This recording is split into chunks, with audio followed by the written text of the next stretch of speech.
భగవద్గీత అధ్యాయం 2 శ్లోకం 3 శ్లోకం క్లైబ్యం మా స్మ గమః పార్థ నైతత్వయ్యుపపద్యతే క్షుద్రం హృదయ దౌర్బల్యం త్యక్తోత్తిష్ఠ పరంతప 3 అనువాదం.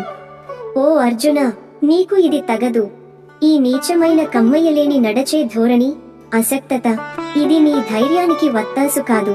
ఈ హృదయ దౌర్బల్యాన్ని త్యజించి లేచి యుద్ధానికి సిద్ధమవు. పరంతప. భావార్థం: ఈ శ్లోకంలో శ్రీకృష్ణుడు అర్జునుని లోపలి భయాన్ని, సంకోచాన్ని దూకంగా ప్రశ్నిస్తున్నాడు. క్లైబ్యం అంటే కర్తవ్యానికి భయపడటం, మనం చేయగలిగిన పనిని కూడా వదిలిపెట్టడం. శ్రీకృష్ణుడు చెప్పే మాట స్పష్టంగా ఉంది. నీవు వీరుడివి, నీ రక్తంలో ధైర్యం ఉంది. ఇప్పుడే నీ పాదాలు వెనక్కి తీసుకుంటే అది నీ పరాక్రమానికి అపహాస్యంగా మారుతుంది.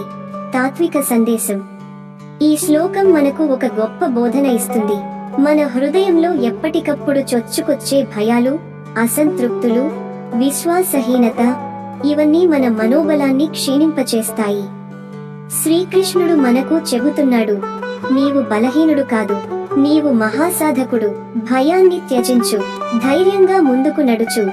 ఈ శ్లోకంలో మనం చూస్తున్నది కేవలం ఒక యోధుని ప్రేరణ మాత్రమే కాదు, ఇది ప్రతి మనిషిలోని వీరత్వానికి చేసిన పిలుపు.